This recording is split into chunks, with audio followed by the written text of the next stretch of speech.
Hello நேயர்களே, இது தப்போவானி ரேடியோ.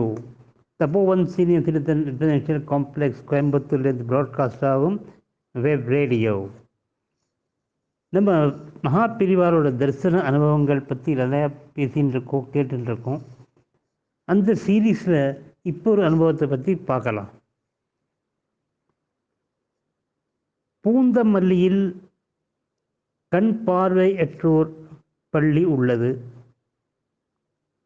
இப்பள்ளி ஆசிரியர் ஒருவர் சிவாஸ்தானத்தில் மகா சுவாமிகள் தங்கியிருந்த போது வந்து தரிசனம் செய்தார். அவர் சுவாமிகளிடம், அடுத்த ஞாயிற்றுக்கிழமை பள்ளி குழந்தைகளை பெரியவரின் தரிசனத்திற்கு அழைத்து வரவுள்ளேன். அக்குழந்தைகள் கண் பார்வை இல்லாதவர்கள்.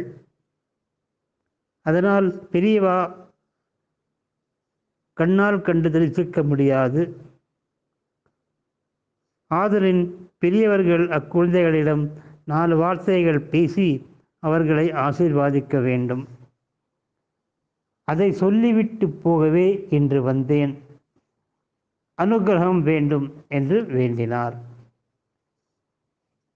மகா சுவாமிகள் தம் சிறு செவிகளால் கேட்டுக்கொண்டார்கள். அவ்வளவுதான். வந்தவரும் போய்விட்டார். அடுத்த ஞாயிறு காலை அந்த ஆசிரியர் கண் பார்வை இல்லாத குழந்தைகளை தனிப்பேருந்தில் அழைத்து வந்தார். பெரியவர் தரிசனத்திற்கு வெளியே நிறுத்தினார். உடனிருப்பவர்கள் பெரியவர் நேற்று முதல் மௌனம் என்றனர். அவ்வளவுதான். அவர் பட்ட கஷ்டத்திற்கு அளவே இல்லை. கதறி அழுதார். தலையில் அடித்து கொண்டார். கண்டோர் மனம் கலங்கினர். ஐயோ, இந்த குழந்தைகளுக்கு கண் பார்வை இல்லையே, பெரியவர்களை பார்க்க முடியாது.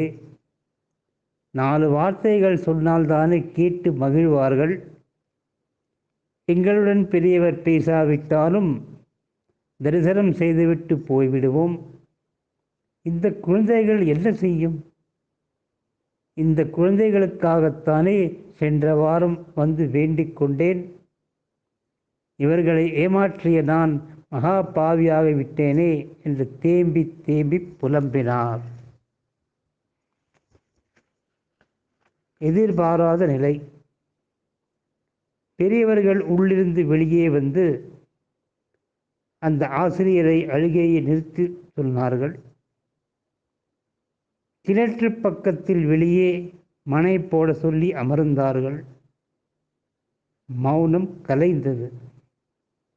அக்குழந்தைகள் அனைவரையும் அருகில் ஒவ்வொருவராக அழைத்து பெயர், ஊர், பார்வை குறைபாடு எப்படி ஏற்பட்டது என்றெல்லாம் பொறுமையாக கேட்டு ஆசீர்வதித்தார்கள். 1 மணி நேரம் அவர் குழந்தைகளுக்கு பெரியவர் அனுகிரகம் கிடைத்தது.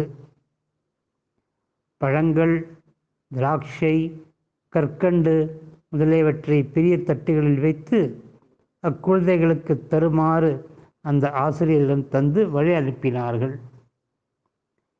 எல்லோரும் இந்த அனுகிரகத்தை கண்டு நெஞ்சம் குளிர்ந்தனர்.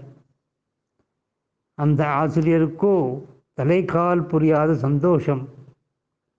அவர் இப்போதும் அழுதார். முன்பு அழுதது துக்கத்தில், இப்போது அழுதது ஆனந்தத்தில். பாரத நாட்டின் ஜனாதிபதியும் பிரதமரும் தரிசிக்க வந்த காலத்தும் கலைக்காத மௌனத்தை பார்வையற்ற குழந்தைகளின் தேவை அறிந்து மகா சுவாமிகள் கலைத்து ஆசீர்வதித்தார்களே, அந்த நிகழ்வை இன்று நினைத்தாலும் நம் இதயம் இன்பத்தால் விம்முகிறது.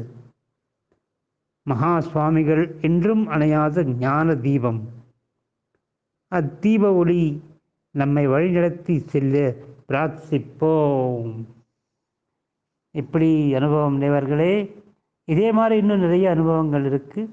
கொஞ்சம் கொஞ்சமாக பார்க்கலாம். கேட்டுக்கொண்டிருங்கள் தப்போவாணி ரேடியோ. ஷியா